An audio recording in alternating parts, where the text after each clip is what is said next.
Ako po si Miss Winnie at ito ang ating kwento. Magandang araw po sa inyong lahat. Matagal na po akong nakikinig sa inyong programa at sa pagkakataon naman po na ito, ako naman po ang magsusulat at magbabahagi ng kwento ko na hanggang ngayon ay hindi ko pa rin po nakakalimutan. Ako nga po pala si Luna, 22 years old at nangyari po itong kwento ko noong nakaraang taon, buwan ng aking bakasyon sa kolehiyo. Unang araw ng aking bakasyon at ganun din po sa kapatid ko na si Kyle.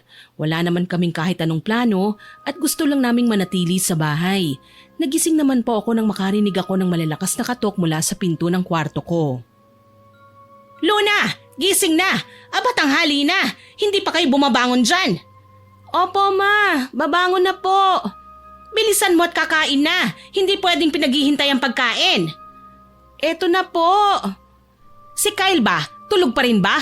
Naku naman tong mga batang ito, oo. Hindi kayo marunong magkusang gumising ng maaga. Antok na antok pa akong lumabas ng kwarto habang inaayos ko ang buhok ko, dumiretso ako sa banyo para maghilamos. Pagkapunta ko ng kusina, sakto din naman na kauupo lang din ni Kyle sa lamesa. Ma, anong oras pa lang oh? 6:00 pa lang. Sana hinayaan mo na muna kami ni Ate Luna na matulog. Tutal, wala naman kaming pasok. Bakasyon na namin oh. Ngayon lang kami makakatulog ng mahaba eh. Ay Kyle, tigil-tigilan mo ako sa mga ganyan mo ha. May pasok man kayo o wala, magising kayo ng maaga. Oo na po ma, gets na po namin. Kumain na po tayo. Oo, kakain na tayo. Teka, kukunin ko lang ang ulam. Kyle, kunin mo nga yung kanin. Ilagay mo muna dyan sa mesa. Opo. Ilang sandali lang ay nilapag na ni Kyle ang kaldero sa lamesa habang si Mama naman bumalik na rin sa kusina at tumayo sa harap namin. May hawak siyang isang lata ng sardinas. Maingat niya itong binubuksan na para bang ginto ang laman.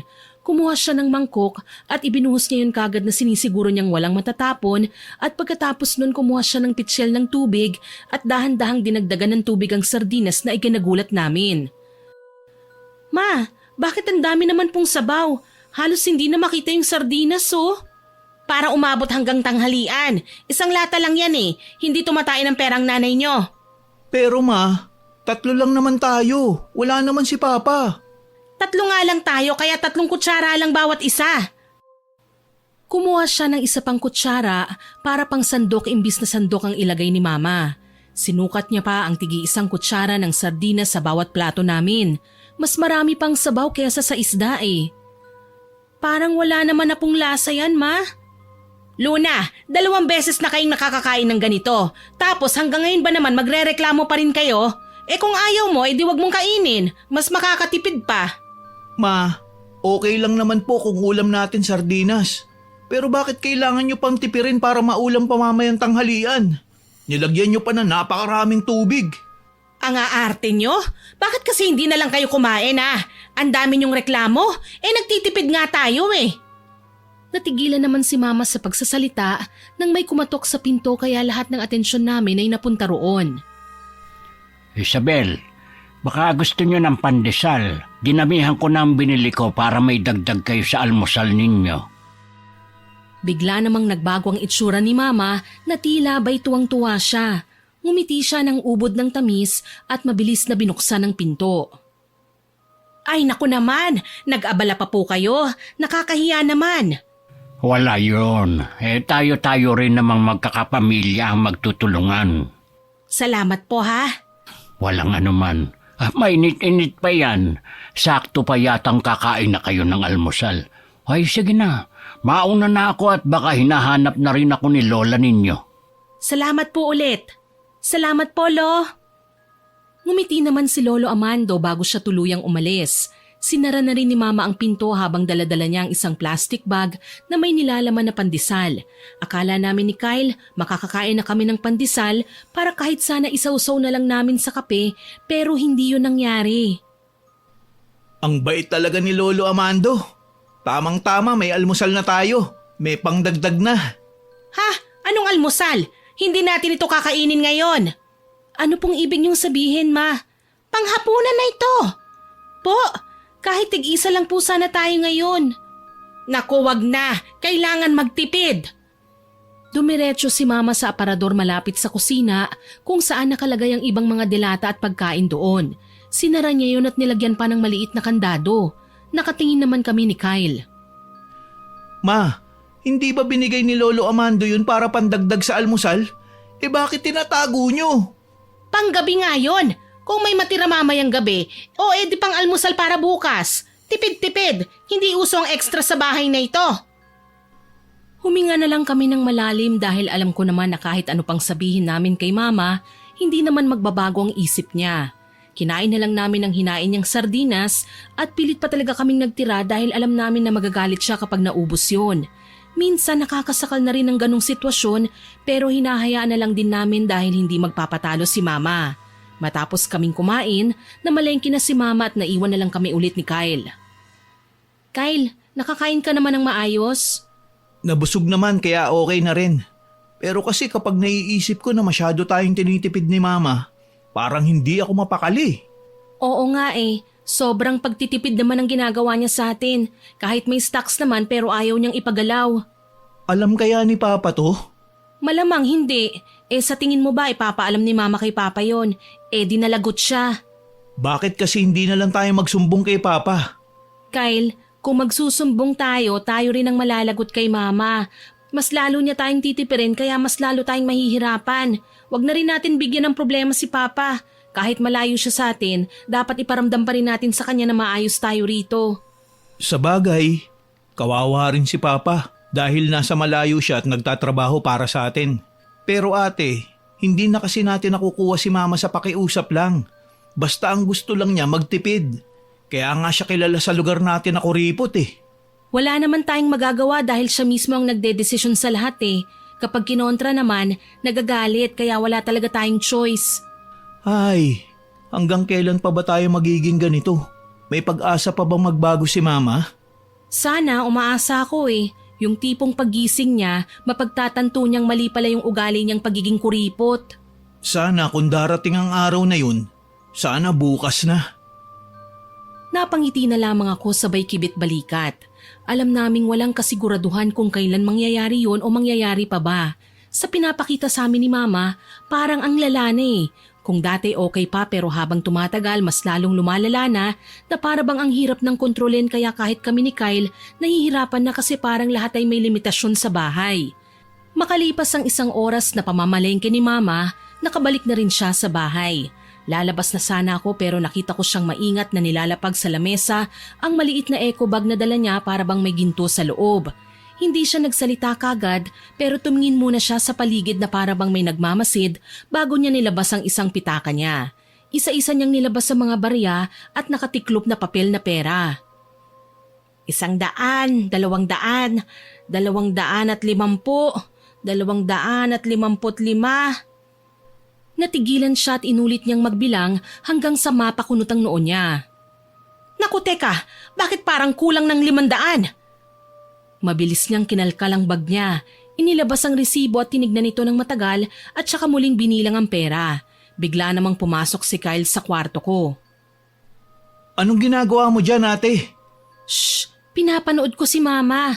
Mukhang ginagawa na naman niya ang paborito niyang parte ng pang-araw-araw niya. Kaya nga nagbibilang na naman siya ng pera. Pumunta nga ako dito para sabihin sa'yo. Pero nakasilip ka na pala.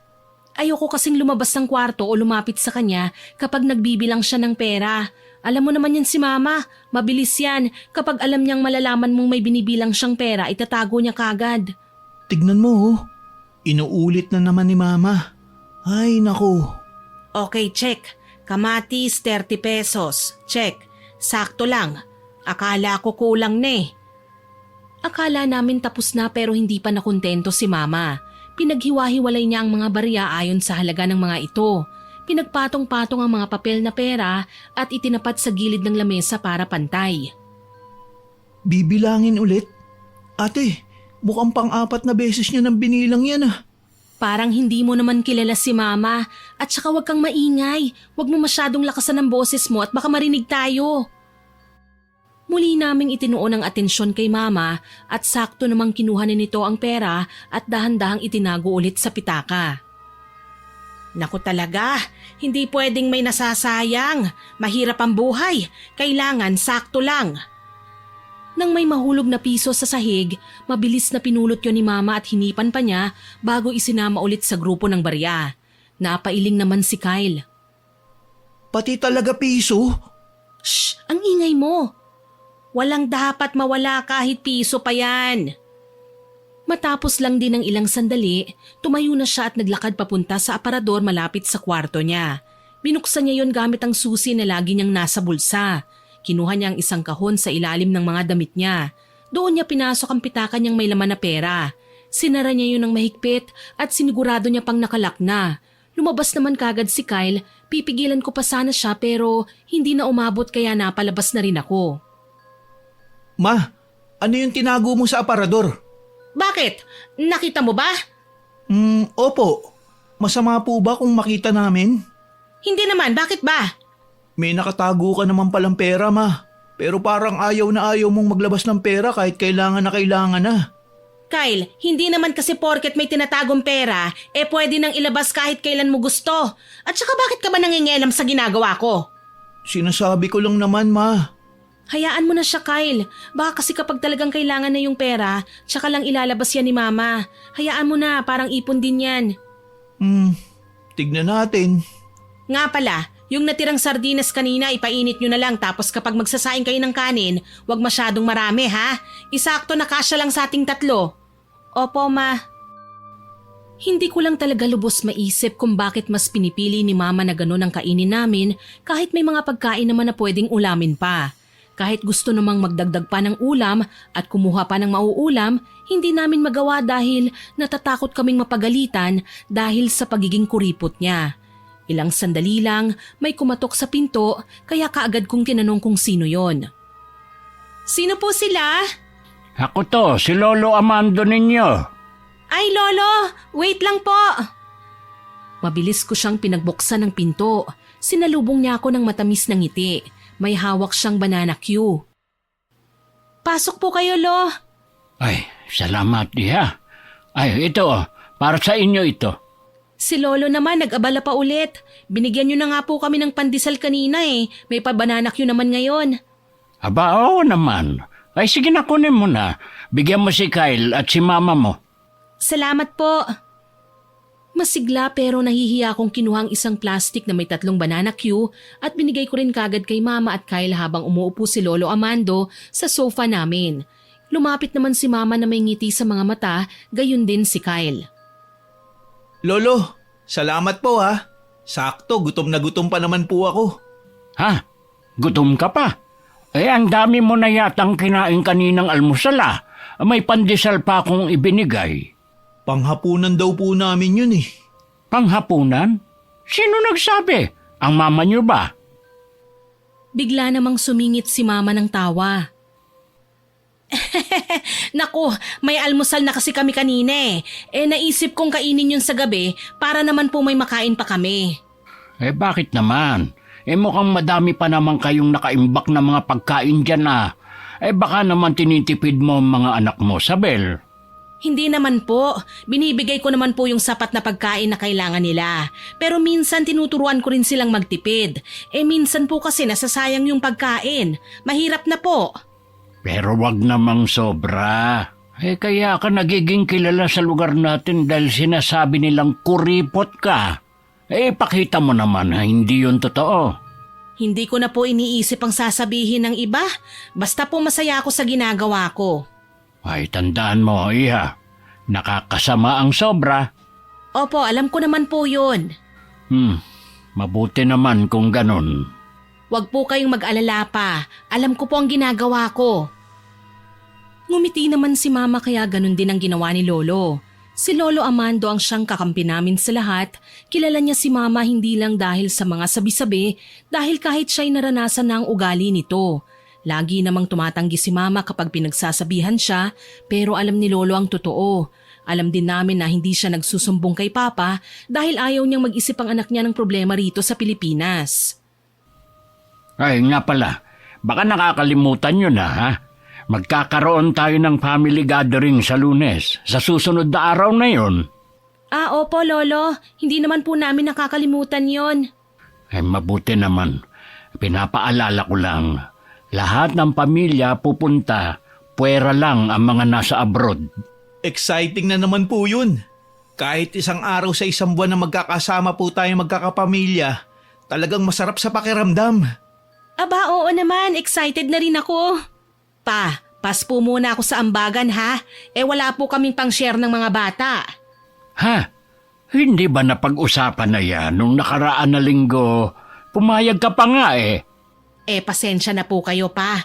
Wala na po talaga Nagastos na rin po namin para dito sa bahay. Ay, di paano yan? Ang balak pa naman ay may share ang bawat pamilya. Hindi ko po alam basta hindi kami makakaambag. Wala kaming maibibigay. Bali, wala kang pera dyan para pang-ambag. Kahit magkano, wala. Simut po lahat ng wallet ko Napaisip naman si Lolo sa hihinga niya ng malalim. Hindi niya alam ang isasagot kaya tumanguna lang siya. Nahihiya na rin ako kasi kahit meron naman pang ambag si Mama, ayaw niyang mag-ambag. Ayaw niyang may maiaabot kahit para sa pamilya yon. At saka madami po tayo nun pa, kaya okay lang din po na kahit hindi kami magbigay o magdala ng pagkain. Hindi rin naman mauubos yun lahat. Siyempre, Iha, mas maganda pa rin pero kung wala talaga okay lang din. Wala na tayong magagawa kung wala talaga. Basta, pumunta pa rin kayo. Ayos lang po ba kahit walang share? Nakakahiya po.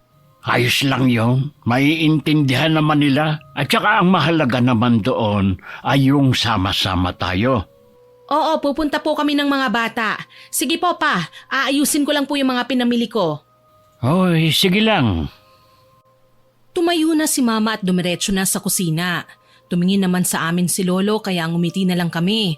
Nakipag-usap pa siya sa amin ng halos 10 minuto nang makalipas ang ilang sandali sa kalagitnaan ng masarap naming kwentuhan, biglang dumating si Mama at pinatay ang TV at ang ilaw sa sala kung nasan kami dahilan para tignan namin ito. Ma, bakit mo naman po pinatay? Hindi naman kayo nanonood at saka maliwanag naman. Bakit nakasindi pa ang ilaw? Tataas na naman ang bills natin yan. Kayo talaga hindi kayo marunong magtipid. Ma, may pinag-uusapan lang po kami, kaya hindi po kami nakakapanood ng TV. At saka kayo naman po ang nagsindi ng ilaw dito sa sala Dapat marunong kayong magtipid. Hindi kami nagtatain ng pera ni Papa nyo. Kapag hindi ginagamit, patayin. Ang gastos nyo sa kuryente. Sabel, sinabi mo muna sana sa mga bata na papatayin mo na yung TV o ang ilaw. Hindi yung basta-basta mo na lang pinapatay. Hayaan niyo po sila pa, para alam po nila na dapat marunong silang magtipid. Nanonood lang naman po kasi kami, Ma, at ginagamit din po ni Kyle yung ilaw para sa ginagawa niyang electric fan. Ay naku, bahala kayo. Ang hirap niyong kausapin. Kaagad na nag-walk out si Mama. Ilang sandali lang ay tumayo na si Lolo at nagpaalam na sa amin na uuwi na siya dahil magtatanghalian na at baka hinahanap na siya ni Lola. Hinatid ko naman siya hanggang sa pinto. Pagkaalis ni Lolo, lumapit sa amin si Mama habang ramdam ko ang pagkairita niya. Kayo ang hilig niyong mag-aksaya ng kuryente. Anong pag-aaksaya po yun, Ma? Ginagamit pa naman namin yun At saka nandito si Lolo kanina. Pinapatay naman po namin yung ilaw o electric fan kapag hindi po ginagamit kanina niyo pa ginagamit yung electric fan. Malaki na naman yung babayaran sa kuryente niyan. Hindi kayo marunong magtipid. Makasisindi lang po nun. Kahit na! Nandito po si Lolo tapos bigla nyo na lang papatayin yung electric fan? Nakakaya po yun, sa totoo lang. Hay nako Kyle, alam ng lolo nyo na nagtitipid ako, kaya okay lang sa kanya yon. Hindi nyo pa rin masasabi, Ma. Wala kang pakialam. Hindi na nakapagsalita pa si Kyle nang umalis na si Mama sa harap namin. Pumunta na siya sa kusina para ayusin ang mga pinamili niya na halatang itatago ulit. Tinapik ko naman si Kyle na medyo naiinis na. Hayaan na lang muna natin si Mama. Buti nga hindi niya ginagawa yun sa ibang tao dahil mas nakakahiya yun. Kahit na ate, dapat talaga pinagsasabihan ng malupit si Mama. Nasasanay siya ng ganun Wala namang masama sa pagtitipid. Pero kasi sobra na Alam natin na kahit anong gawin natin, wala lang kay Mama yon. Hanggat alam niyang may makakain pa, kaya pang pagkasyahin o nagagamit pang isang bagay, pagtsatsagaan talaga niya. Sana dumating kaagad yung panahon na marirealize niya na sobra na ang pagiging kuripot niya. To the point na nakakasakal na. Malapit na rin yan. Sana. Pagsapit ng tanghalian, yung ulam din namin kaninang umaga, yun din ang inulam namin. Dinurog na lang ni Mama ang mga isda at nilagyan pa ng konting tubig at tinimplahan na lang ng asin para kahit papano ay may lasa pa rin. Magtiis muna tayo sa ganitong pagkain, ha? Buti po natitiis nyo, Ma, kahit may mga nakatambak naman dyan na pagkain. Baka po magulat ka na lang, expired na yan dahil ilang buwan nang nakastock. Ano ka ba, ate? Display lang yan ni Mama. Tsaka na lang kukuha sa mga yon kapag naubos na mga pwede pang iulam dito. Bakit? Napagkasya naman natin yung isang latang sardinas sa 2 beses na kainan, ah. Kapag po ba naubos natin, pwede nang kumuha ng pwede pang maulam? Hindi, dahil kailangan nyo pa rin na magtira. Kung kayang paabutin ng 2 beses na kainan, edi gawin o 3 kainan, mas maganda. Ma, napaka-imposible naman po nun. Malay lang naman natin. Huwag naman na po sanang hayaan na umabot pa ng 3 beses. Ma, kapag stock dyan na pagkain, bakit kasi ayaw niyong ipaluto, ipakain? Anak niyo naman kami. Aba, mauubos sa mga stocks ko dyan. Kaya nga po tayo may stocks. Para kung sakaling kailangan ng makakain, may mapagkukuhanan. Ilang beses ko bang kailangan sabihin sa inyo na kailangan nga nating magtipid? Hindi porket may nakikita kayong pagkain dyan, pwede nang kainin. May point naman po kayo, Ma. Pero sana maisip nyo rin po na sumusobra na rin po kasi ang ginagawa nyo eh. Sana po nasa balance pa rin. Huwag nyo akong pagsasabihan na hindi ko kailangan yan. O sige na, kumain na kayo. Ang dami pang sinasabi, hindi na lang kumain. Kumain na lang kami at hindi na sumagot pa. Halos hindi na rin makakain ng maayos si Kyle dahil wala nang lasang kinakain namin kaya todo lagay pa siya ng asin sa kanin niya. Naiisip ko rin na baka magkasakit kami dahil sa ganito. Ilang sandali lang, may isa kaming kapitbahay na kaibigan ni Mama na tumatawag sa pangalan niya, na kaagad namang pinuntahan ni Mama at pinapasok sa bahay. Sino yung nagtatawag kay Mama? Si Auntie Maricar yata. Sa hindi kalayuan, narinig namin ang boses ni Mama. Naku, walang problema, yun lang pala eh. Kahit wag mo nang ibalik. Ang mahalaga may maisaing kayo ngayon at mamayang gabi. Teka, kukuha lang ako ng bigas ha? Nang marinig ko yon, parang may kakaiba akong naramdaman at napapatanong ako sa sarili ko kung bakit sa ibang tao parang andali lang magbigay ng tulong ni Mama pero sa amin na magkapatid, hirap na hirap siya. Pinagkakait pa sa amin ang mga pangangailangan namin. Pinanood naman namin siya ni Kyle na nagsasalop ng bigas sa makatamtamang laki ng plastik. O Mare, eto na. Huwag mo nang ibalik ha. Hindi ko rin tatanggapin. Bale, tulong ko na rin yan sa'yo. Tayo-tayo lang din naman ang magtutulungan. May ngiti sa labi ni Auntie Maricar na umalis ng bahay dahil sa binigay na bigas ni Mama. Napagdesisyonan namin na wag na lang magsalita dahil kami lang din ang mapapagalitan. Kaya hinayaan na lang din namin si Mama. Makalipas ang isang araw, naghahanda na kami para pumunta sa bahay nila Lolo dahil doon kami magkakaroon ng family gathering. Bigla ko namang nakita ang sira kong sapatos sa baba ng cabinet ko. Ma, nga po pala sira na po yung sapatos kong black shoes. O ngayon? Magpapabili po sana ako eh. Wala na po akong magagamit niyan sa school. Bumubuka na po eh. Bakit nasira? Ano bang ginawa mo? Hindi ko nga po alam eh. May konting buka pa lang po siya dati at nilagyan ko naman po ng pandikit kaso nung umulan, lumusong kami ng mga kaklase ko. Kaya po siguro natanggal yung dikit tapos mas lalong bumuka. Ikaw naman palang may kasalanan eh. Hindi mo iniingatan ng mga gamit mo. Akala mo naman napakarami nating pera. Baha na po yun, Ma. At kailangan ko na rin pong umuwi nun kaya wala rin po akong choice. Tapos magpapabili ka. Opo, sana eh. Kailangan ko naman po yun. Hindi ba bumubuka lang naman ang sira ng sapatos mo? Opo, Ma. O edi, gawan mo na lang ulit ng paraan. Maglagay ka ulit ng pandikit. Bilhin mo yung alam mong matibay para hindi nasisira kaagad. Sige po. Hindi mo pa kailangan bumili ng sapatos, Luna.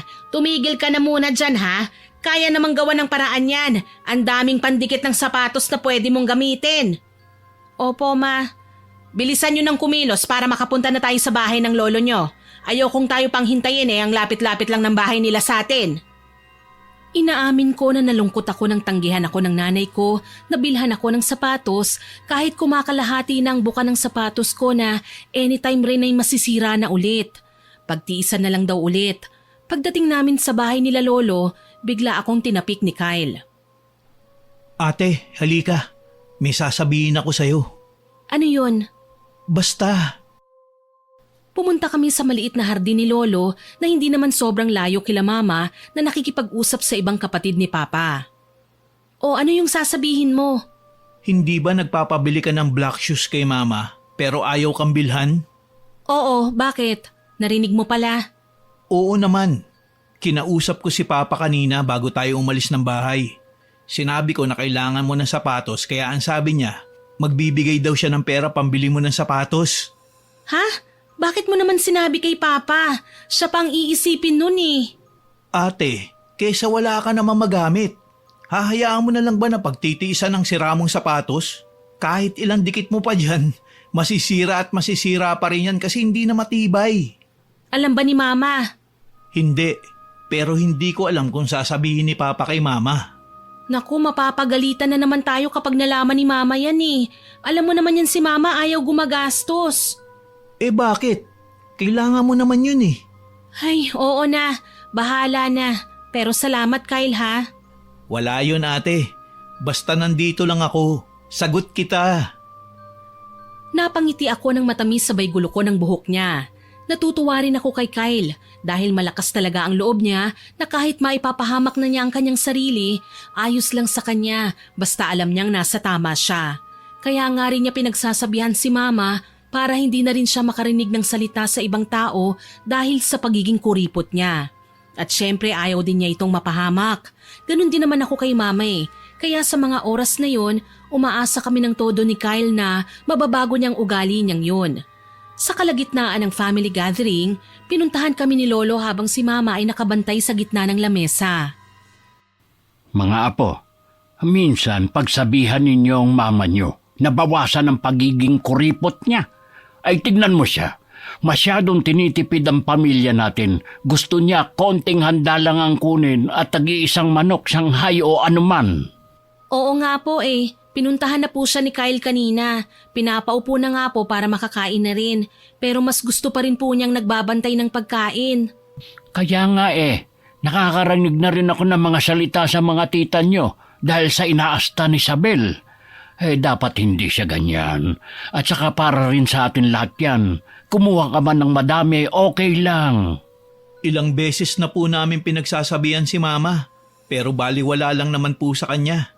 Nakakahiya pa nga po dahil wala naman po kaming share sa mga pagkain, pero siya po ang nakabantay at nagkokontrol ng mga pagkain. Mahirap po, Lolo. Kahit din naman ako, pinagsabihan ko na yan dati. Kahit sa akin hindi nakikinig. Parang ugali na rin yata ni mama niyo yan dati pa. Kaya po kailangan maagapan na bago pa mas lalong lumala.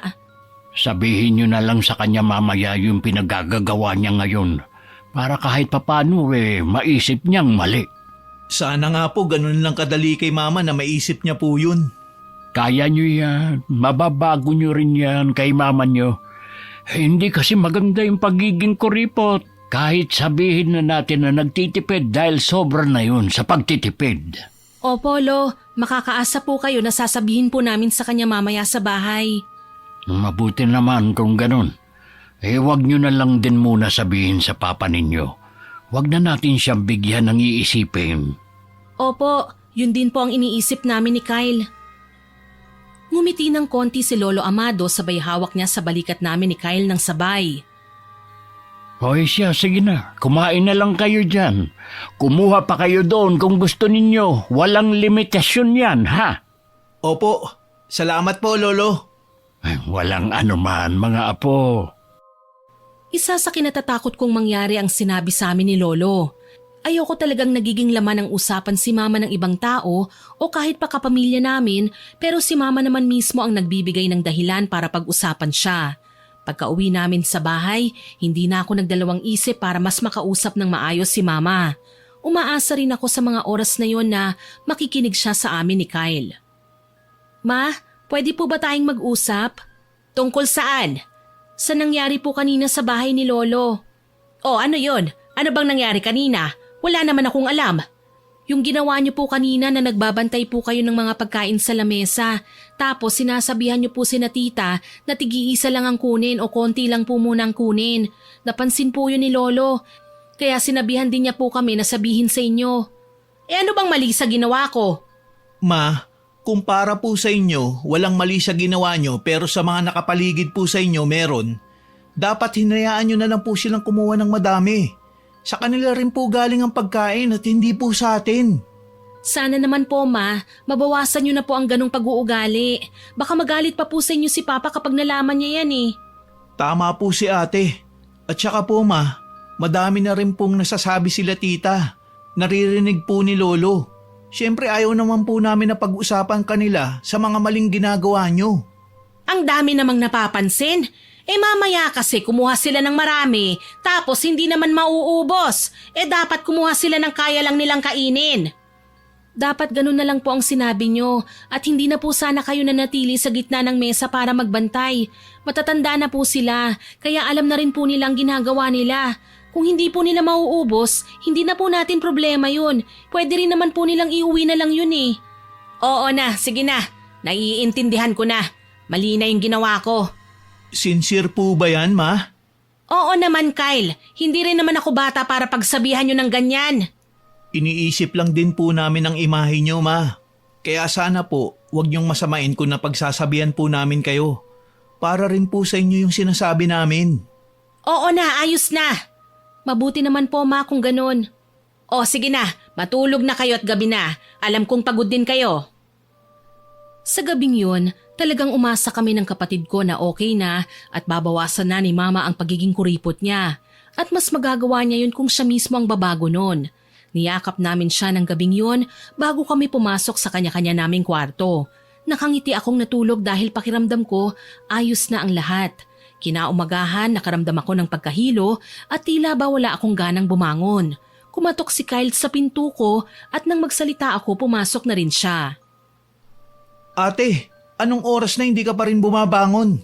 Nagsasalita na naman si Mama sa labas. Tignan mo oh, pinatay niya na rin yung electric fan mo. Napatingin ako sa electric fan ko at nakumpirma ko ngang nakapatay at nakaayos pa sa gilid. Napansin kagad ni Kyle ang itsura ko. Ate, ayos ka lang ba? Parang namumutla ka yata ah. Nahihilo ko eh at saka parang wala akong gana. Teka, baka naman may sakit ka. Hawakan mo nga ang ulo ko. Mabilis naman niyang ginawa ang utos ko. Dinampi niya ang kamay niya sa ulo ko at leeg ko, pati na rin sa kamay ko. Napaatras siya at nanlaki ang mga mata. Ate, may lagnat ka. Sobrang init mo. Kaya pala ganito ang nararamdaman ko. Kapag gagalaw ako para na rin akong nasusuka. Teka lang ate, sasabihin ko kay Mama. Kaagad na tumayo si Kyle at pinuntahan si Mama. Kahit sa kwarto ay naririnig ko ang usapan nila. Ma, ang taas po ng lagnat ni ate. Ano? Nasaan siya? Nasa kwarto po niya. Umambon kasi kagabi. Ilang sandali lang ay pumasok na sila sa kwarto ko at kaagad naman akong hinawakan ni Mama sa ulo at leeg. Oo nga, mataas ang lagnat mo. Dalhin na po kaya natin si ate sa klinik para mas matignan po siya ng maayos dun. Hoy, ano ka ba? Porket may mataas na lagnat kailangan dalhin na kagad sa klinik? Mag-isip ka nga, Kyle. Sobrang taas po ng lagnat ni ate. Sobrang init niya. Namumutla at wala na nga raw po siyang gana eh. Ayos lang, Kyle. Hindi na kailangan pumunta pa ng klinik. Ayos pa naman ako eh. O, kita mo? Maayos si ate mo. Kaya hindi na kailangan pumunta pa ng klinik. Hindi basta-basta ang pagpunta ron. Kailangan may dala kang pera. Tama na po, Ma. Huminga ng malalim si Mama na para bang na-stress na naman siya kay Kyle. Kyle, kumuha ka na nga muna ng maligamgam na tubig at malinis na bimpo para mabawasan yung init ni ate mo. Opo.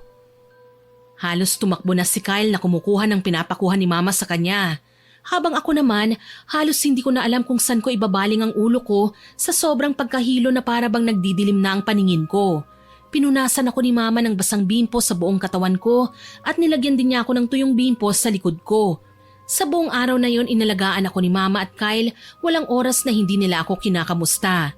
Nang kakain na kami ng hapunan, sinubuan ako ni Kyle pero sa bawat lunok ko ng pagkain, mabilis ko ring sinusuka. Parang may nakaharang sa lalamunan ko. Ma, hindi na po yata normal to. Lahat ng kainin ni ate, sinusuka niya kagad. Kahit nga po tubig, di niya malunok ng maayos eh. Baka nabigla lang ang sikmura niya. Kanina pa po ganito si ate. Medyo hinayaan lang natin kanina. Kaya siguro sa ganito pong pagkakataon, dapat hindi na po natin baliwalain, ma. Lalo lang pong namumutla si ate. Okay lang ako, Kyle. Bigla na naman akong napasuka at napahawak sa dibdib ko na dahilan para mas mahilo ko. Iba ang pakiramdam ko pero pinipilit ko lang maging kalmado. Ma, ano na? Dalhin na natin si ate sa klinik. Paano po kung mas malala na pala to? Sus Mariosep, Kyle, akala mo ba libre doon? Konsulta pa lang may bayad na. Eh paano po kung ma-dehydrate si ate? Wala na nga po siyang maipasok sa tiyan niya eh. Tumahimik si Mama at ilang segundo rin siyang hindi nagsalita. Tumayo siya at lumabas ng kwarto. Patuloy namang hinahawakan ni Kyle ang ulo ko at nilalagyan ng ointment. Ilang sandali lang, narinig ko na ang kalansing ng lata ng biskwit. Alam ko na isa yun sa lagayan niya ng pera. Kyle, tumakbo ka sa butika. Bumili ka ng gamot para sa lagnat tsaka gamot sa pagsusuka. Ano pong klaseng gamot yung bibilin ko, ma? Basta yung para sa lagnat at sipon. Yung mumurahin lang tigda 2 lang o isa na lang muna. Ma, bakit isa o 2 lang po? Hay naku Kyle, bilisan mo na, pumunta ka na para makabili ka na kagad. Nagrereklamo ka na naman eh. Opo, ito na. Tandaan mong bilin ko yung mura lang. Sa bawat suka ko, mas lalo akong nanghihina. Hindi rin bumababa ang lagnat ko. Hindi ako mapakali at hindi ko rin alam kung anong nangyayari sa akin. Ma, hindi ko na po kaya. Sobrang sakit na po ng ulo ko. Kaya mo yan. Hintayin mo si Kyle. May dala na gamot yon. Nasusuka po ako ulit eh. Oh, heto. Dito ka sumuka. Bumangon ka para hindi mo malagyan ng kama mo. Dahan-dahan akong bumangon at inalalayan naman ako ni Mama. Patuloy ang pagsusuka ko at sa mga oras na yon gusto ko na ring pumunta ng klinik. Pero nang marinig ko ang mga sinabi ni Mama, hindi ko na makuhang sabihin yun sa kanya dahil ayaw din naman niya. Ilang sandali lang dumating na si Kyle at pinilit akong uminom ng gamot. Ate, sana gumaling ka na.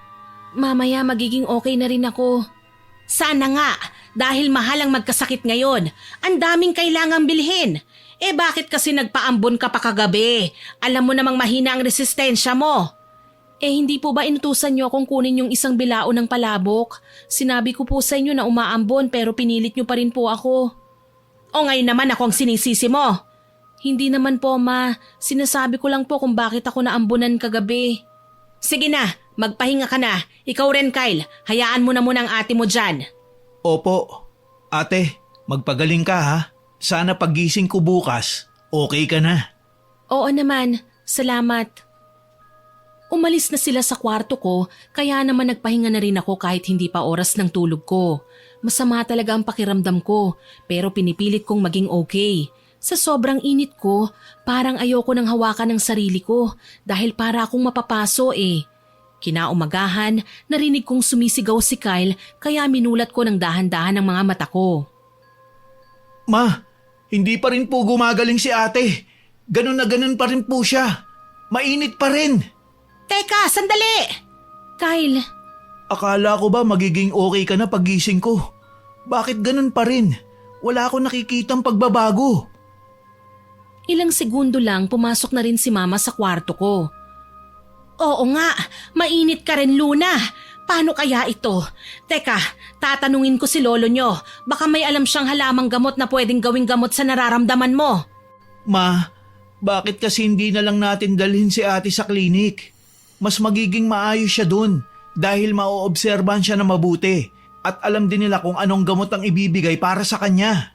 Hindi na! Huwag na nating dalhin si ate mo ron dahil magastos. Kung ikabubuti naman po ni ate, bakit iisipin pa po natin kagad ang magagastos? Di ba po dapat kalusugan muna ni ate? Mahirap makakuha ng pera, Kyle. Maraming kailangan bilhin. Ma, siguro nga po mas magandang dalhin niyo na ako sa klinik. Hindi na nga. Bakit ba ang kulit niyong magkapatid Hindi ba kayo nakakaintindi? Di ba may pera kayong tinatago, Ma? Bakit hindi nyo na lang po gamitin yun? Para kay ate naman eh. Ang sabi nyo sa amin, para sa emergency. Pero hindi nyo naman po ginagamit. Ako ang magdedesisyon kung kailan ko gusto gamitin ang perang yon. Kaya wag niyo akong pinangungunahan. Pati pa rin po ba sa ganitong sitwasyon, Ma? Magkukuripot pa rin po kayo sa amin? Parang hindi nyo naman po kami mga anak sa ginagawa nyo eh. Sa ibang tao, ang galing nyo. Pero po pagdating sa amin ni ate, wala. Aba, bastos kayo Hindi ko kayo pinalaki para bastusin ako Iba na po kasi ang pagkukuripot nyo eh. Sana naman po maisip nyo yan. Aba, at sumasagot ka pa? Hinawakan ko ang braso ni Kyle at saka naman siya tumingin sa akin. Hayaan mo na, Kyle. Kung ayaw ni Mama, edi wag nating pilitin. Talaga, dahil marami na namang gagastusin doon. Makukuha rin yan sa gamot. Gagaling din yung ate mo, Kyle. Huwag kang mag-alala. Sige po, hindi na po namin kayo pipilitin, Ma, kung ayaw nyo po. Umalis si Mama at ilang oras siyang hindi ako pinuntahan, kaya si Kyle ang nag-asikaso sa akin. Habang nagpapahinga ako, nagulat ako nang nasa gilid ko na si Lolo at nakikipag-usap kay Kyle. Kailan pa may lagnat ang ate mo? Kahapon pa po ng umaga. Sobrang init niya eh. Bakit hindi niyo pa itakbo sa klinik? Para sana ma-check siya ng maayos. Yun nga po ang gusto ko, Lo. Sinabi na rin po ni ate na gusto niya rin po magpadala sa klinik. Pero ayaw po ni Mama eh. Dahil gastos lang daw po yun. Ha? Anong klaseng sagot yan? Ayaw niyang gumastos kumpara naman kay Luna? Opo, kaya wala rin naman po ako magawa. Bakit hindi kayo nagsasabi sa akin? Pwede mo naman sabihin sa akin at handa naman kaming tumulong ng lola ninyo. Nahihiya po kami. Hindi nga rin po alam ni Papa na ganito po ang kalagayan ni ate. Ang alam lang po niya, nilalagnat siya pero hindi po ganito. Nasaan na ba ang mama ninyo? Umalis po eh. Namalengke po yata. Naku naman. Siya, tatawag ako ng tricycle driver para madala na natin si Luna sa klinik para magamot na siya kaagad. Napansin ko ang biglang pagngiti ni Kyle na abot sa tenga niya. Inaamin ko na masaya rin ako nang sabihin niyo ni Lolo. Talaga po, Lo? Oo naman. Ayoko namang makita si Lunang ganito. Salamat po. Hinawakan ko ang kamay ni Lolo at unti-unting ngumiti. Lolo, salamat po Walang anuman. Basta nandito lang kami ng lola mo palagi kapag kailangan nyo kami, ha? Huwag kayong mahihiyang magsabi sa amin. Tumango naman ako habang nakangiti pa rin ako dahil sa tuwa. Lumabas na kagad si Lolo at dahil may mga nakaparada pa ring tricycle sa labas, nakakuha siya kagad kaya bumalik siya kagad sa kwarto at pinagtulungan naman nila ako ni Kyle na alalayan. Palabas na kami ng bahay nang dumating na si Mama habang may dalang mga plastik na punong-puno ng laman. Nagulat siya nang makita si Lolo. Pa? Oh, Isabel, mabuti naman at nakauwi ka na. Itatakbo na namin si Luna sa klinik. Ayaw mo kaya ako na ang gagawa ng paraan. Gumaling lang ang anak mo. Magastos po kasi yon pa, kaya hindi ko na dinala sa klinik. Hindi ka ba naaawa sa anak mo? Nangihina at namumutla na pero hindi mo man lang madala sa pagamutan. Nakuha mo pang mamalengke? Akala ko ba wala kang pera? May konti pa po akong natago. Di sana ginamit mo na muna yon para kay Luna. Pero mas inuna mo pang bumili ng mga gamit sa kusina nyo. Sige na. Aalis na kami para magamot na si Luna. Sige po, ingat po. Habang sinasakay ako nila Lolo sa tricycle, napalingon ako nang makita ko ang isang matandang lalaki na naglalakad ng dahan-dahan na parabang lalapit siya kay Mama. Nagsalita ito ng halos pabulong lang pero dahil malapit pa lang kami, narinig ko ang sinabi niya. Hoy, hindi maganda ang pagiging kuripot. Wala yang naidudulot na maganda. Hindi naman ako kuripot Magbago ka na habang maaga pa. Baka magsisi ka sa huli. Anong pagsisisihan ko wala naman akong ginagawang mali. Pati anak mong may sakit. Hindi mo man lang madala sa pagamutan. Mas pinipili mo pa rin maging mahigpit ang kamay mo sa gastusin. Ayokong gumastos. At saka Mang Dario, hindi nyo naman dapat sinasabi sa akin yan eh. Alam ko po ang ginagawa ko. Ay, sige. Bahala ka. Kahit nakasakay na ako sa tricycle, hindi ko maalis ang tingin ko kay Mang Dario. Siya ang kapitbahay namin na minsan lang umiimik sa kahit kanino. Dahan-dahan siyang naglalakad palayo kay Mama. Nagtaka rin ako kung bakit bigla niyang kinausap si Mama tungkol sa ginagawa niya dahil hindi naman siya ganun eh. Nang umandar na ang tricycle, tsaka lang din pumasok si Mama sa loob. Ilang araw din akong nanatili sa klinik at habang nandun ako, gumaan na ang pakiramdam ko. Hanggang sa umuwi na ako sa bahay, unti-unti nang nagiging maayos ang pakiramdam ko.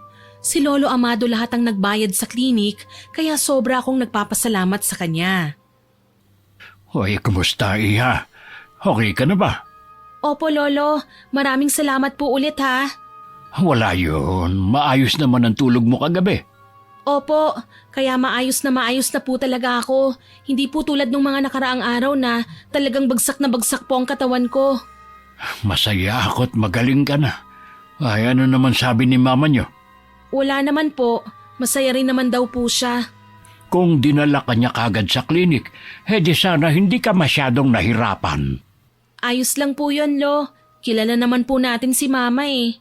Oh, sobrang kuripot. Ay, sana magbago na siya. Sana nga po. Ay, sige. Uwi na ako, ha? Sinilip lang kita para makumusta ka. Opo, Lolo. Salamat po. Ay, sige. Maayos na ang pakiramdam ko kaya mas nakakagalaw na ako ng mabuti. Tinabihan naman ako ni Kyle sabay abot sa akin ng tinapay at juice. Nagtataka akong tumingin sa kanya. Teka, saan galing to? Baka kumuha ka ng tinapay sa aparador ha? Baka nagtimpla ka pa ng kape. Naku, malalagot na naman tayo kay Mama. Binili ko yan, ate. Ayaw naman magbigay ng pagkain ni Mama. Kaya bumili na lang ako. Salamat. Unang higop ko pa lang ng juice nang bigla kaming nakarinig ng boses mula sa labas ng bahay. Sa boses na yun parang narinig ko na pero hindi ko madalas na naririnig. May tao yata. Teka ate, sisilipin ko lang. Pagtayo ni Kyle, tsaka naman nagmamadali si Mama na sumilip sa pinto. Napatayo na rin ako para tignan kung sino yon at laking gulat ko nang makita si Mang Dario. Nililibot niya ang paningin niya sa loob ng bahay namin dahilan para kilabutan ako. Hindi ko alam kung bakit ganun na lang bigla ang nararamdaman ko. Bakit nandito si Mang Dario? Parang ngayon ko lang siya nakitang lumabas ng bahay ah. Oo nga eh, nakakapagtaka lang.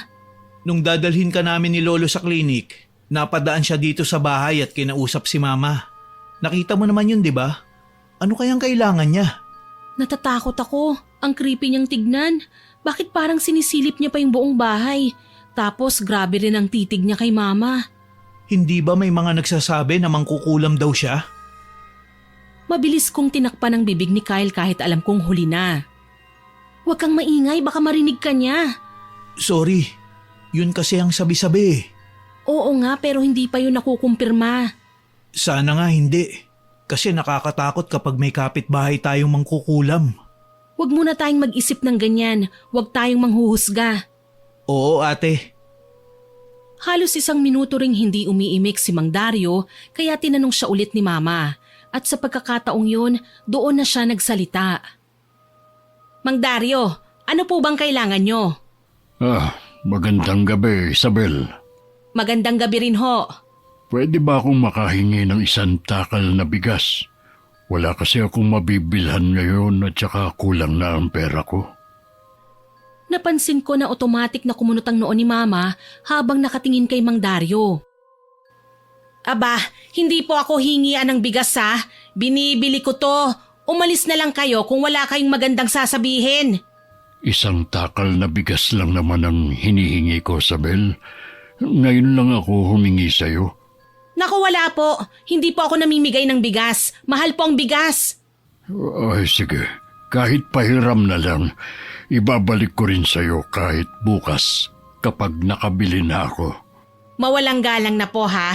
Ilang beses ko bang kailangan sabihin sa inyo na hindi po ako namimigay ng bigas o nagpapahiram ng bigas? Mahirap bang intindihin yon? Napatayo naman ako sa kinauupuan ko at humakbang ng konti palapit kay Mama. Ma, sige na po, bigyan niyo na po si Mang Dario ng bigas. Isang takal lang naman po eh. Hindi naman po mauubos kagad ang bigas natin kung magbibigay tayo ng isang takal. Pwede ba, Luna? Huwag ka nga makikisali dito. Ayoko nga magbigay. Anong magagawa niya? Kailangan pilitin niya ako? Tunay ngang kuripot ka, Sabel. Ano naman kung kuripot ako? Kahit isang pirasong bigas pang hingin mo sa akin, hindi ako magbibigay. Ma, dahan-dahan naman po sa pagsasalita kay Mang Dario. Maayos po siyang pumunta rito para humingi ng bigas. Kung ayaw niyo po, pwede niyo naman po siyang kausapin ng maayos, ma eh. Hindi po ganyan. Maayos naman ang sinasabi ko ah. Siguro sa inyo mali pero sa akin tama. Sige na ho, Mang Dario. Umalis na ho kayo at marami pa akong ginagawa. Pumunta lang ho kayo rito para humingi ng bigas. Hindi umimik si Mang Dario at nakatingin lang siya kay Mama. Wala akong nakikitang kahit anong emosyon sa mukha niya at yun ang nagpatayo ng balahibo ko. Nagmadali akong pumunta sa kusina at kumuha ng plastik para magsalop ng 2 takal ng bigas. Mabilis ko rin yung inabot kay Mang Dario. Mang Dario, ito po oh. Ginawa ko na pong 2 takal para may masasaing pa po kayo bukas. Luna, ano yung ginagawa mo? Sinabi ko na ngang hindi ko siya bibigyan. Hindi ko pinansin si Mama pero mabilis niyang pinigilan ng kamay ko at pilit na kinukuha ang plastik na hawak ko. Luna, isa!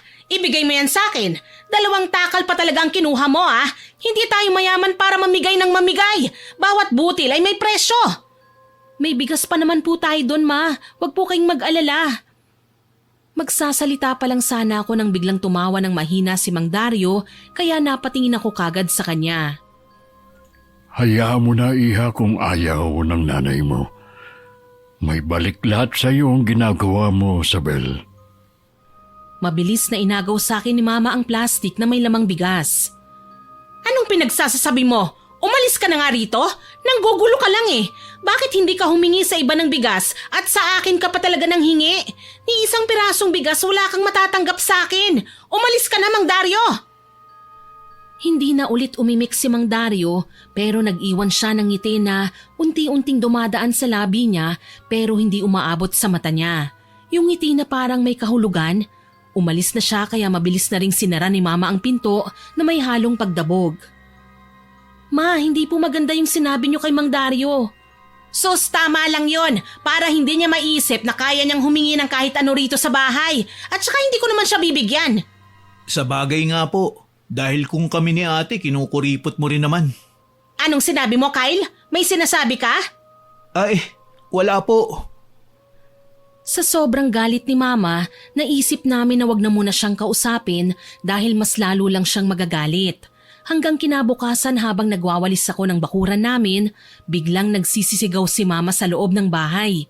Nagkatinginan kami ni Kyle na nagdidilig ng mga tanim na gulay sa gilid ng bahay. Ate, si Mama! Tara, bilis! Nagmamadali kaming pumasok sa loob. Nakita namin siyang nakaharap sa aparador kung saan madalas niya nilalagay ang mga pera niya. Kalat-kalat ang mga gamit niya sa sahig at tila ba may hinahanap. Ma, bakit po? Anong problema? Yung mga barya ko na tinago ko rito nawawala. Sinong kumuha? Wala po kaming kinalaman dyan ni ate ha. Nasaan na kaya yun? Tinatago ko yung mga barya na yun eh. Pagtingin ko ngayon, wala naman na. Baka po na misplace nyo lang po. Hindi pa ako ganun katanda para maging ulyanin. Nandyan lang naman po yun, Ma. Tulungan na po namin kayong maghanap. Nako, hindi na. Kaya kong hanapin yun ng mag-isa. Doon na kayo. Tumingin naman ako kay Kyle na saktong napatingin sa akin. Nagkibit balikat na lamang ako at saka namin itinuloy ang ginagawa namin. Halos buong magdamag hinahanap yun ni Mama. Kahit sa kasulok-sulukan pa ng bahay pero hindi niya na nakita pa. Inis na inis siya pero hindi niya alam kung paano nawala doon kaya kahit kami rin ni Kyle hindi rin namin alam. Kinagabihan habang nagpapahinga na ako sa kwarto, biglang pumasok si Mama kaya napabangon ako bigla. Oh Ma, hindi pa po kayo natutulog? Paano ako makakatulog? Hindi ako makatulog. Ewan ko ba? Ngayon lang nangyari to sa akin. Hirap na hirap kong makuhang tulog ko. Pilitin nyo na lang po, Ma. O kaya gumawa po kayo ng bagay na alam nyong aantukin kayo kapag ginawa nyo yun. Hindi na. Dito na lang ako matutulog sa kwarto mo. Pwede ba? Sige po, Ma. Wala naman pong problema. Pakiramdam ko kasi may nakatingin sa akin sa loob ng kwarto ko eh. Para bang pinagmamasdan ako kaya hindi ako makatulog. Iniisip nyo lang po yun siguro, Ma. Pero sige po, dito na po muna kayo matulog. Oo, sige. Matulog ka na rin. Mag-aalas 10 na. Opo, Ma. Umusog ako sa kabilang banda ng kama ko na malapit sa bintana ng kwarto. Hindi na muna ako kagad natulog dahil nagpapaantok pa ako sa pinanonood kong pelikula sa cellphone ko. Ilang sandali lang, biglang gumalaw si Mama at tinakpan niya ng madiin ang tenga niya. Luna, gabing-gabi na. Nagbibilang ka pa ng barya? Ipagpabukas mo na yan. Ang ingay eh. Po, hindi naman po ako nagbibilang ng barya eh. Wala rin po akong hawak na barya. Ano yung naririnig ko? Ang ingay-ingay. May baryang kumakalansing. Wala po akong naririnig, Ma. Biglang bumangon si Mama at galit na lumabas ng kwarto ko. Kaagad ko siyang sinundan. Kumatok siya sa pinto ng kwarto ni Kyle na kaagad din namang binuksan ni Kyle. Kyle, nagbibilang ka ba ng barya? Anak, gabi na, ang ingay-ingay. Umaabot pa sa kwarto ng ate mo. Ano, Ma? Anong sinasabi nyo? Hindi naman po ako nagbibilang ng barya. Nagtutupi ako ng mga damit ko. Ha? Ano yung naririnig ko? Hindi ko po alam. Baka nananaginip ka naman, Ma. Baka nga panaginip lang. O sige na, matulog ka na rin dyan. Sige po, Ma. Agad na kaming bumalik ng kwarto. Huminga ng malalim si Mama bago ulit humiga. Nung mga oras na yun, iniisip ko na baka nga tama si Kyle, baka nananaginip lang si Mama dahil ni isa sa amin wala namang may hawak na barya o nagbibilang ng barya. Ngayon ko lang din nakita si Mama na para bang takang-taka sa nangyayari. Kinaumagahan, nagising ako na wala na si Mama sa tabi ko. Lumabas ako ng kwarto at nakita ko siyang nakaupo sa sofa habang nakatulala. Napansin ko kagad ang ilalim ng mga mata niya. Ma, okay lang po ba kayo? Oo, ayos lang ako. Hindi po ba kayo nakatulog ng maayos kagabi? Nangingitim po ang ilalim ng mata niyo eh. Hindi ako pinapatulog. Rinig na rinig ko ang ingay ng mga barya na kahit anong gawin ko hindi mawala-wala. Hindi po ba yun panaginip? Anak, walang panaginip na ganon. Parang may gumagambala sa akin. Hindi ko po kayo maintindihan, May. Ano po bang ibig niyong sabihin? Hindi ko rin alam. Kumain na po muna kayo, Ma. Ayokong kumain. Hinayaan ko na lang muna si Mama nang dahan-dahan siyang humiga sa sofa at natulog. Hindi ko alam kung anong nangyari kagabi. Hindi ko na rin naman siya narinig simula nang natulog ako. Sumunod naman na lumabas si Kyle na galing sa banyo.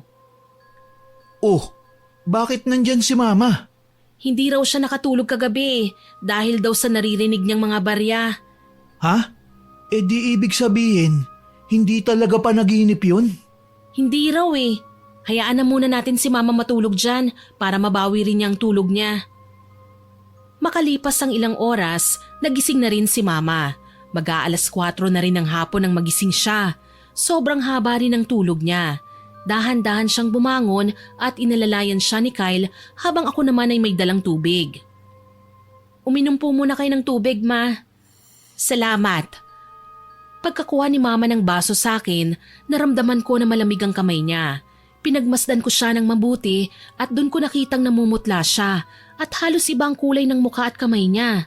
Biglang bumilis ang tibok ng puso ko sa kaba, lalo na nang makita ko ang isang braso niya na may marka ng kuko. Mabilis kong hinawakan yon at pinadaanan sa daliri ko. Parang tinusok. Ma, saan niyo po ito nakuha? Ang alin? May marka po ng kuko sa braso niyo. Kyle, tignan mo hawakan mo si Mama. Malamig siya at namumutla. Oo nga ate. Bakit ganun? Anong nangyayari kay Mama? Hindi ko rin alam eh. Kanina naman bago siya matulog, medyo maayos pang itsura niya. Tara ate. Ipatingin natin si Mama sa klinik. Wag na, Kyle. Gastos na naman yan eh. Si Mama naman panay na lang ganyan ang sinasabi mo eh. Mas mahalaga pa rin po kayo para magamot kayo kagad. Hindi na, ayos lang ako. Wag nang gumastos. Inayos ni Mama ang sarili niya at tumayo. Dahan-dahan siyang naglakad papunta sa aparador ng mga gamit niya. Kinalkal niya ang pera niyang tinago doon. Narinig ko ang pagbukas niya ng lata ng biskwit. Hala, anong nangyari dito? Bakit po, Ma? Hindi naman umuulan kagabi, hindi ba? Hindi po. Ano pong nangyayari? Basta, naku naman, bakit naman ganito ang nangyari? Tignan nyo nga, baka naman umulan kagabi. Ma, umulan man kagabi o hindi naman po mababasa yung perang nakatago dyan. Nakalagay sa lata at saka nakatago po sa aparador. Kaya imposible po na mababasa ng ulan yan. Ay nako, paano nga mababasa ang mga papel na pera? Hindi rin po namin alam. Wala rin ang mga tinago kong pera kung ganito ang mangyayari. Nag-moist po siguro. Imposible. Paano mo naman nasabi, ate? Pakiramdam ko lang. Oh, ano nang gagawin ko? Una, nawawala ang mga barya ko. Ngayon naman, nabasa ang mga papel na pera. Matapos sabihin niyo ni Mama, bigla na lang siyang napahawak sa leeg niya na para bang sinasakal siya. Hindi namin alam kung anong gagawin namin at bigla na lang kaming nagpanik ni Kyle. Sa sobrang kabado ko, halos nangingilid na rin ang luha sa mga mata ko.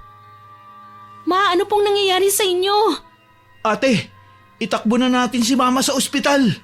Tawagin mo si Lolo, bilis! Kyle, ngayon na! Oo, ate. Mabilis na tumakbo si Kyle palabas ng bahay habang ako naman ay hindi pa rin alam ang gagawin. Ang isang kamay ni Mama bumaba sa tiyan niya at hinawakan yun ng madiin na halatang namimilipit na siya sa sakit. Tawag ako ng tawag kay Kyle pero hindi pa rin siya bumabalik. Biglang umubo si Mama at naglabas siya ng itim na likido mula sa bibig niya. Napaatras ako at nanlaki ang mga mata ko nang makita yon. Malapot na parang laway ang itsura pero itim at may mabahong amoy. Naku, Sabel, ito na nga ba ang sinasabi ko Napalingon ako sa likod nang biglang nagsalita si Lolo. Kasama na siya ni Kyle na bumalik sa bahay. Halata sa itsura at kilos niya ang kaba. Mabilis niyang pinuntahan si Mama. Lolo, ano pong nangyayari kay Mama? Parang iba na po ang nangyayari Parang hindi na po normal. Tama ka, Iha. Hindi na normal ito. Hindi po kaya kinulam si Mama? Lalong bumilis ang tibok ng puso ko sa sobrang kaba at takot na rin. Alam ko po na parang ganyan ang senyales na kinulam siya. Oo, tama ka ng hinala, Apo. Kinulam ang mama ninyo. Po, kung ganun po kailangan po nating dalhin si Mama sa albularyo. Lolo, baka may kilala po kayong magaling na albularyo. Oo, may kakilala ako. Tara na, puntahan na natin bago pa lumala ito.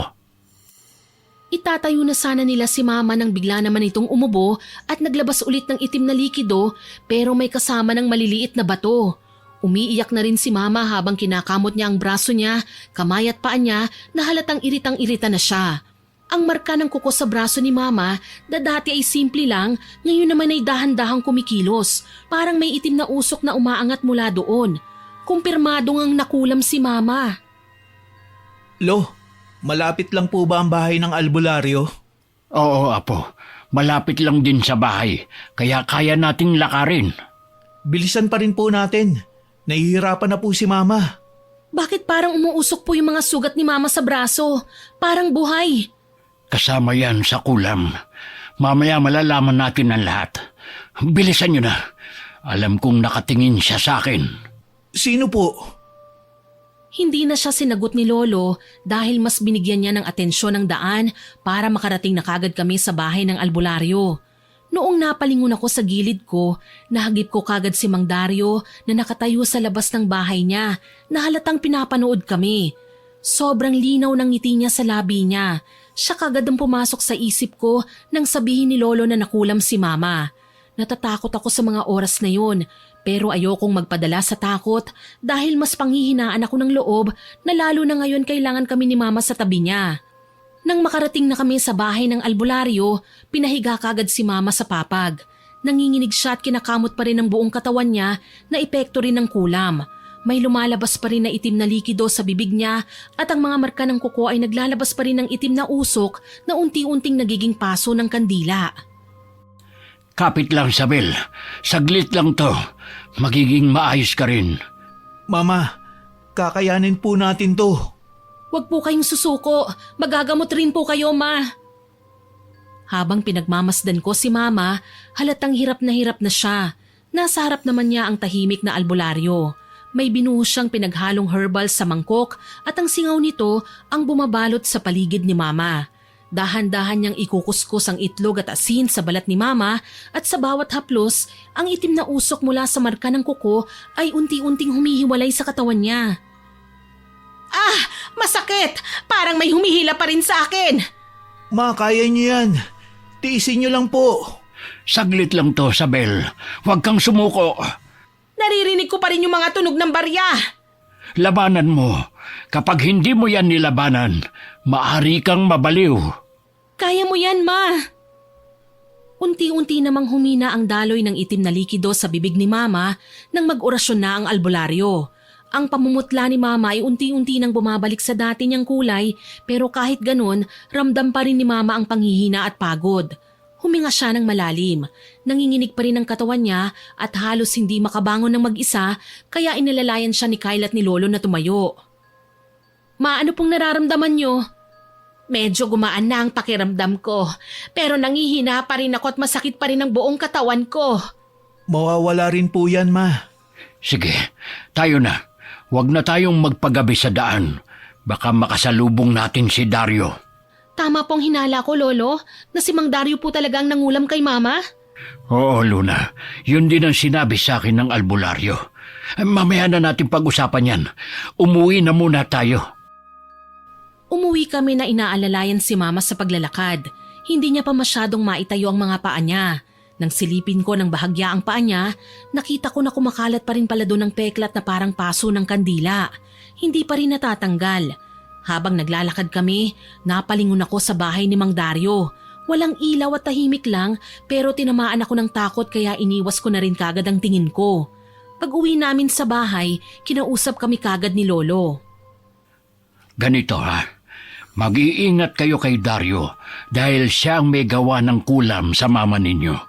Hindi malabong mangyari na pati kayo ay idamay niya pero wag naman sana. Ano po kaya ang pwedeng gawin, Lolo? Para hindi na po siya maglagay ng kulam kay Mama o sa amin. Hindi ko alam kung epektibo ito.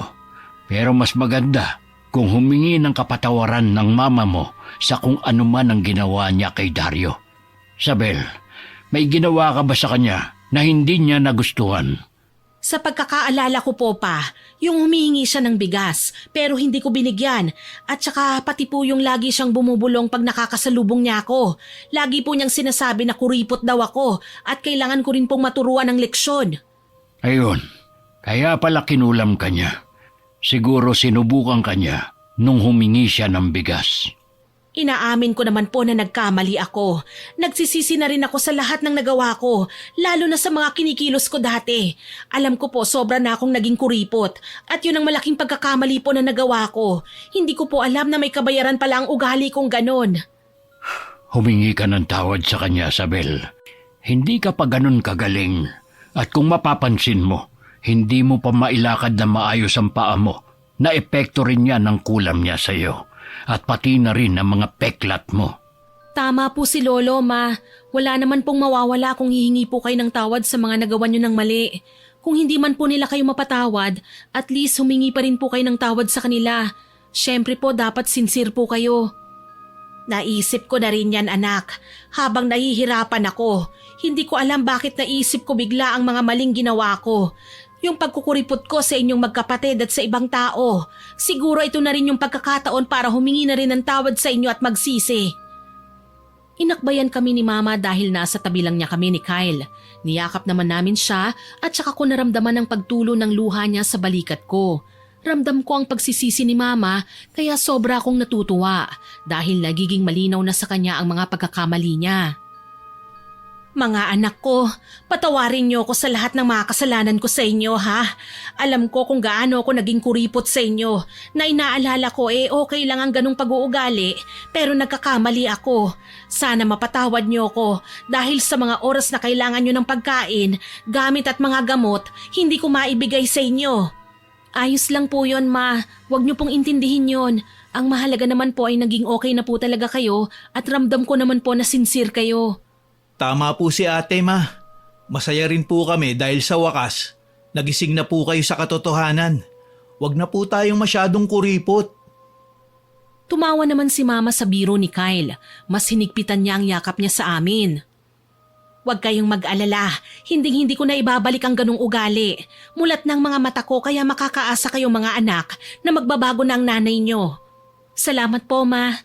Ngumiti ako ng napakatamis dahil ang araw na hinihintay namin ni Kyle ay natupad na.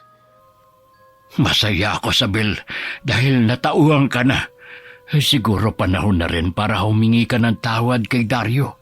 Opo, Pa. Yun nga po ang gusto kong gawin eh. Malaki rin po ang kasalanan ko sa kanya. Tama yan, Iya. Pero sa tingin ko, mas maganda kung ngayong gabi ka na humingi ng pasensya sa kanya. Lolo, okay lang po ba? Baka po kasi galit pa rin siya kay Mama at kulamin siya ulit. Hindi. Kilala ko si Dario. Basta ipakita mo lang, Sabel, na totoong paghingi mo ng tawad sa kanya. Oo naman po. Wala pong halong kaplastikan pa. Ay kung ganon, tara na at sasamahan ka namin ng mga anak mo. Sige po. Hindi na kami nagsayang pa ng oras at inalalayan namin si Mama na makalabas ng bahay. Hindi pa rin niya talaga maituwid ng maayos ang mga paa niya na parang pakiramdam niya wala siyang mga buto kaya para siyang lantang gulay. Pagdating namin sa bahay ni Mang Dario, kumatok ng dahan-dahan si Lolo Amando. Hindi naman nagtagal, pinagbuksan niya kami ng pinto. Wala siyang emosyon pero pagdating kay Mama, matalim ang tingin niya kaya mas lalo akong natakot. Anong ginagawa niyo rito? Dario, hindi kami narito para manggulo. Sinamahan namin si Isabel na pumunta sa iyo para humingi ng tawad. Hindi ko kailangan ng paumanhin niya. Isasara na sana ni Mang Dario ang pinto niya nang mabilis itong pinigilan ni Lolo. Hayaan mo muna siya magsalita, Dario. Nagsisisi na ang bata. Magandang gabi po, Mang Dario. Hindi ko po alam kung ano po ang uunahin ko, pero nandito po ako para humingi po ng paumanhin. Inaamin ko po na nagkasala po ako. Hindi lang po sa inyo, pati na rin po sa mga anak ko at ibang tao. Nagsisisi na po ako at natauhan na po ako. Alam ko pong mali ang ginawa ko noon at nangangako po ako na hindi ko na uulitin pa. Hindi naman sumagot si Mang Dario at nakatingin lang siya kay Mama. Napaka-misteryoso ng mga mata niya. Nilakasan ko ang loob ko para makausap siya. Mang Dario, pagpasensyahan niyo na po si Mama ha. Kung ano man po ang mga nagawa niya sa inyo, sana po mapatawad niyo na po siya. Alam ko po na matindi ang galit niyo sa akin dahil hindi lang po isang beses na naging kuripot ako sa inyo. Kung hindi niyo po ako mapapatawad pa, ayos lang po sa akin. Gusto ko rin po talagang gumaan ang nararamdaman ko at ayoko nang makasakit pa sa ibang tao. Tumango ng bahagya si Mang Dario na para bang tinatanggap na niya ang paumanhin ni Mama. Mang Dario, ayos na po ba? Napatawad niyo na po ba ang mama ko? Tinatanggap ko ang paumanhin mo, Sabel. Pero hindi ibig sabihin nun pinapatawad na kita. Opo, Mang Dario. Ayos lang po. Ang mahalaga naman po tinanggap niyo po. Maraming salamat po. Alam ko na alam niyong ako naglagay ng kulam sa'yo. Halos lahat natanggal na ng albularyo. Maliban sa mga peklat mo. At hindi mo maituwid ang mga paa mo, tama ba? Oo, tama ka, Mang Dario. Hindi po ako humihingi ng pasensya para po tanggalin niyo po ang nilagay niyo sa akin. Mukhang bukal naman sa puso mo ang paghingi ng tawad. Kaya tatanggalin ko na ang nilagay ko sa'yo. Pero iiwan ko mga peklat mo sa balat. Tanda pa rin yan na may nagawa kang mali na kailangan mong pagbayaran. Napatingin kaming lahat sa peklat ni Mama na halatang halata. Alam kong gusto rin sanang ipatanggal yun ni Mama pero ayaw niyang mamilit kaya masaya pa rin siya kahit papano. Opo, ayos lang sa akin. Ang mahalaga'y makakalakad na ako ng mabuti. Tumango na lamang si Mang Dario na wala pa ring nakikitang emosyon sa mukha niya. Dahan-dahan naman siyang pumasok ng bahay niya at isinara na rin ito. Tinapik ni Lolo Amando ang balikat ni Mama habang nakangiti ng matamis. Salamat po ulit, Mang Dario. Halika na, umuwi na tayo. Lolo, teka lang po. Ayos na po ba yun? Tatanggalin na po ba ni Mang Dario yung ginawa niya kay Mama? Oo, Kyle. Baka bukas o sa susunod na araw, ayos na ang paa ng mama nyo. Mabuti naman po kung ganon. Mang Dario, maraming salamat po. Pasensya na po ulit. Masaya kaming bumalik ng bahay dahil magaan na rin ang kalooban ni Mama. Sobra rin kaming nagpapasalamat kay Lolo dahil hindi niya kami iniwan sa mga ganitong sitwasyon. Kinabukasan, napasigaw si Mama sa tuwa dahil unti-unti na ngang naglalakad ang mga paa niya. Ma, ayan na po. Nakakalakad na po kayo ulit. Masaya po ako para sa inyo. Sobrang saya ko rin. Mabuti na lang at tinanggal na ni Mang Dario. Oo nga po pero ayos lang po ba talaga sa inyo na hindi niya matatanggal ang mga peklat niyo? Oo naman anak, wala rin naman akong magagawa dyan Desisyon pa rin ni Mang Dario yon at nirerespeto ko yon. Masaya pa rin ako dahil nagiging okay na talaga ako. Masaya po ako dahil masaya na kayo, Ma. Salamat anak, pasensya na ulit ha. Teka, nasan si Kyle? Bigla namang pumasok si Kyle mula sa labas ng bahay at may hawak na isang pirasong rose at masayang iniabot ito kay Mama. Para sa'yo po, Ma. Salamat at hindi po kayo sumuko at nilabanan niyo ang paghihirap niyo. Salamat din mga anak ha, dahil nanatili kayo sa akin kahit sobrang sama ko sa inyo. Hayaan niyo na po yun, Ma. Ang mahalaga po, okay na po tayong lahat. Tinupad ni Mama ang pangako niya sa amin na hindi niya na ibabalik ang pagiging kuripot niya. Alam niyang sobra siyang nagkamali at gusto na niyang itama ang lahat. Simula ng araw na yon hanggang ngayon na 1 taon nang nakalilipas, nagbago na nga talaga si Mama. Wala nang halong kakuriputan. Mas naging bukas na ang puso niya, hindi lang sa paggastos kundi sa pagpaparamdam ng pagmamahal at pag-unawa. Doon namin napatunayan na ang tunay na kayamanan ay hindi nasusukat sa perang na itatabi kundi sa pagmamahal na naibibigay para sa pamilya. Sana po ay nagustuhan niyo ang aking ibinahaging kwento. Pero bago ko po tapusin ito, hindi ito makukumpleto nang walang shoutout sa masusugid nating listeners.